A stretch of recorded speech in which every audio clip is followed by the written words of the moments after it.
गुरु प्यारी सात संगत जी, गुड मॉर्निंग, नमस्कार जी। आप सब कैसे हो?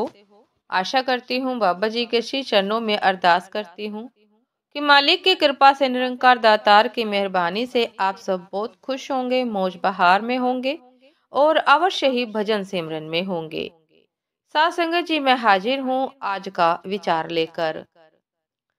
सात संगत जी, हमारे कर्म कितने गहरे हैं यह हम नहीं जानते। कई ऐसे छोटे छोटे कर्म भी होते हैं जिनके भुगतान के लिए हमें दोबारा इस संसार में आना पड़े। पर सतगुरु नहीं चाहते कि हम यहाँ इन छोटे छोटे कर्मों की वजह से यहाँ आए। इसलिए ही सतगुरु हमसे सेवा करवा कर इन कर्मों का भुगतान करवा देते हैं। सासंग जी, जैसे कचरे का ढेर पड़ा हो तो उसमें कई तरह की चीजें रहती हैं, अच्छी भी खराब भी, पर हम उसे कचरा ही कहते हैं।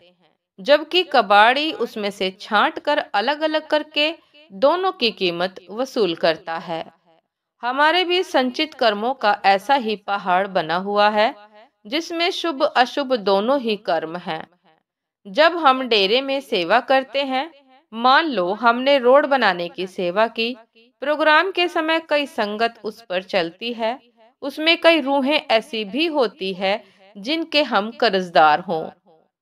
यह हम नहीं जानते, पर मालिक को सब पता होता है। न सिर्फ रोड की सेवा बल्कि डेरे में हर सेवा में, प्याऊ, langar, canteen, security, motor, cycle stand, toilet, lawn, pandal, transparent, traffic, book stall, party आदि तरह तरह की सेवा जो भी होती है, सब में यह नियम लागू होता है। साथ संगत जी, यही नहीं बल्कि जो भी जिस घर से सेवा पर जाता है उसके घर वालों को भी उसका फायदा होता है, क्योंकि कुछ उस सेवादार की जिम्मेदारियां भी उसके घर वालों ने ली है, तो सेवा का फल उन्हें भी जरूर मिलना है। बाबा जी ने फरमाया था कि जब आपको पता हो जाए कि इस सेवा का क्या लाभ होता है तो आप सब कुछ छोड़कर सेवा में लग जाओगे।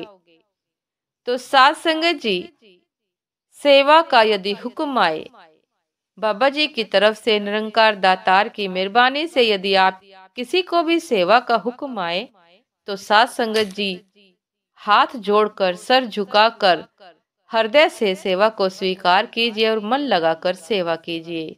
क्योंकि सात संगत जी, क्या पता सतगुरुदातार सेवा करवा कर हमारे कौन से खोटे कर्मों को, माड़े कर्मों को सेवा करके कटवा रहे हैं। सात संगत जी, ये था आज का विचार। आपका दिन शुभ हो, मंगलमय हो। नमस्कार जी। सदा खुश रहिए, मुस्कुराते रहिए, भजन सिमरन अवश्य करते रहिए, सेवा अवश्य करते रहिए। नमस्कार जी।